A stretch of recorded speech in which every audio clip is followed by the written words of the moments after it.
Delhi NCR में आज भी प्रदूषण से राहत नहीं है। दिल्ली में वायु गुणवत्ता बहुत खराब श्रेणी में दर्ज किया गया है। आज दिल्ली का ओवरऑल AQI 348 दर्ज किया गया। गुरुग्राम में AQI 336 दर्ज किया गया। नोएडा में AQI 342 तो वहीं कल के मुकाबले दिल्ली, नोएडा और गुरुग्राम के AQI में बढ़ोतरी देखी गई है। विजिबिलिटी कम होने से लोगों को परेशानी उठानी पड़ रही है।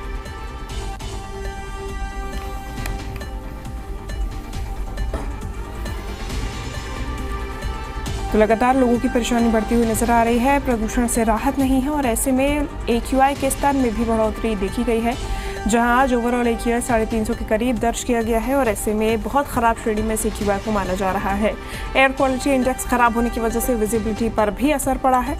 आपको बता दें कि दिल्ली NCR में कल के मुकाबले आज ओवरऑल AQI बढ़ा हुआ दिखाई दे रहा है। आसपास के नोएडा और गाजियाबाद, गुरुग्राम जैसे इलाकों में भी AQI बढ़ा हुआ है। गुरुग्राम की बात करें तो AQI 336 दर्ज किया गया। वहीं नोएडा में AQI 342 दर्ज किया गया है। दिल्ली NCR में आज प्रदूषण से राहत नहीं मिलती हुई नजर आ रही है। ग्रैब 4 की प्रतिबंधों को दिल्ली से हटा दिया गया है और उसके बाद एक बार फिर से बढ़ोतरी दिल्ली के AQI में देखने को मिल रही है।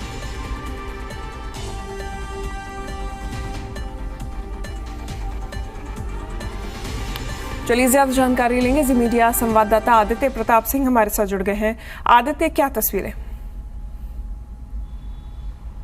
बिल्कुल, देखिए जिस तरीके से ग्रैब 4 हटाया गया और ग्रैब 4 इसका कारक बनेगा कि फिर से AQI बढ़ने लगेगा, ये कहना बहुत मुश्किल है। लेकिन फिलहाल जिस तरीके के आज के आंकड़े हैं, पिछले 2 दिन के आंकड़ों को देखते हुए आज के आंकड़े पूरे NCR में गुरुग्राम, नोएडा, दिल्ली, इनके ओवरऑल AQI से कुछ ऐसा ही दर्शाते हैं कि कहीं ना कहीं फिर से एक बार AQI का जो आंकड़ा है वो बढ़ने लगा है। कहीं ना कहीं धुंध से भी राहत मिलती नहीं दिखाई दे रही। इस समय सेंट्रल दिल्ली के क्षेत्र में खड़े कैमरा सहयोगी सौरभ से कहूंगा कि तस्वीरें दिखाएं। सुबह 7 बजे का समय है। अधिकांश सड़कों पे चलती हुई गाड़ियां, सड़कों पे चलता हुआ यातायात आपको हेडलैम्प्स, टेल लैम्प्स जलाता हुआ दिखाई देगा। यहाँ पे कुछ लोग भी आपको ऐसे जो सुबह निकल रहे हैं, जिनको ऑफिस जाना है, वो मुंह पे कपड़ा या मास्क लगा के ही बाहर निकल रहे हैं। वाकई में स्थिति एक बार फिर से गंभीर होने वाली है। सड़कों पे ट्रैफिक फिर से बढ़ चुका है। जो स्थितियां प्राइम आवर्स में सुबह का हो या शाम का हो, जैसा ट्रैफिक पूरे दिल्ली में होता था, वो फिर से एक बार होने लगा है।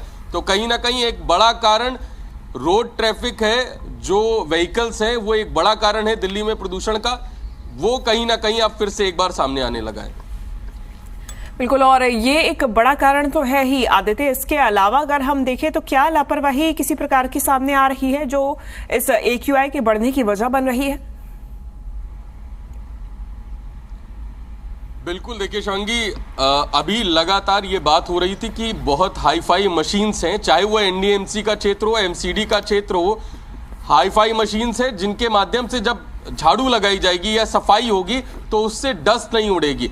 अभी भी आपको बहुत सारी तस्वीरें दिल्ली के कई इलाकों में ऐसी मिल सकती हैं जहां पे मैनुअल स्वीपिंग जो है वो की जा रही है, डस्ट उड़ती है और सबसे ज्यादा जो PM 2.5 का प्रदूषण लेवल है वो कहीं ना कहीं डस्ट पार्टिकल से ही होता है। आपको सामान्यतः सड़कों के किनारे, फ्लाईओवर्स पे आपको धूल जमी हुई मिल जाएगी, जिस पे शायद किसी की नजर भी नहीं जाती।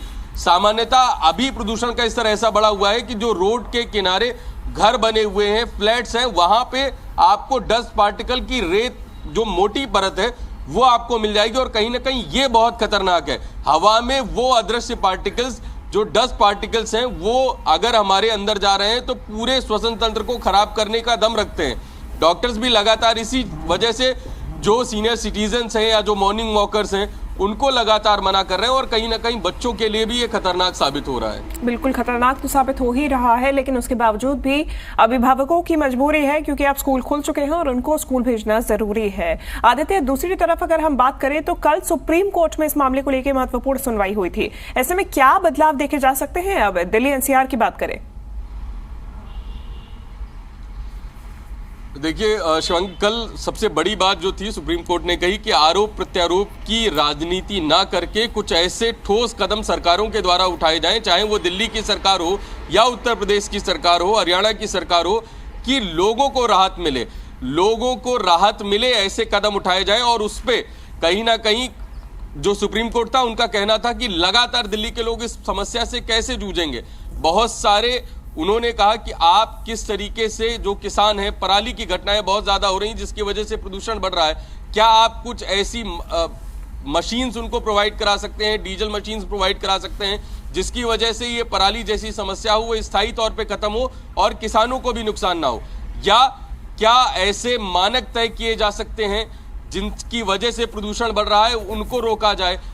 दिल्ली में खुले में कूड़ा जल रहा है, उसको लेकर भी चर्चा हुई। एक रिपोर्ट का हवाला देते हुए उन्होंने कहा कि दिल्ली में खुले में कूड़ा अभी भी जल रहा है और भारतीय जनता पार्टी लगातार आरोप लगाती रही कि दिल्ली में खुले में कूड़ा जलने का जो प्रतिशत है वो 22% बढ़ गया है। तो कहीं ना कहीं बहुत सारे ऐसी चीजें हैं जिनकी वजह से प्रदूषण बढ़ रहा है और सरकार प्रशासन के तमाम प्रयासों के बाद भी अगर लोगों का सहयोग नहीं होता है तो शायद दिल्ली के लोगों को प्रदूषण से निजात मिलना मुश्किल है। और हर बार जब दिल्ली में तापमान गिरेगा तो ऐसी ही समस्या बार बार दिल्ली के लोगों को देखने को मिलेगी। निश्चित रूप से, और इसीलिए बड़े कदम, महत्वपूर्ण कदम उठाने की जरूरत है ताकि आने वाले समय में इन समस्याओं से निजात पाया जा सके, AQI में सुधार देखा जा सके। फिलहाल आदित्य, धन्यवाद आपका तमाम जानकारी और तस्वीरें हम तक पहुंचाने के लिए।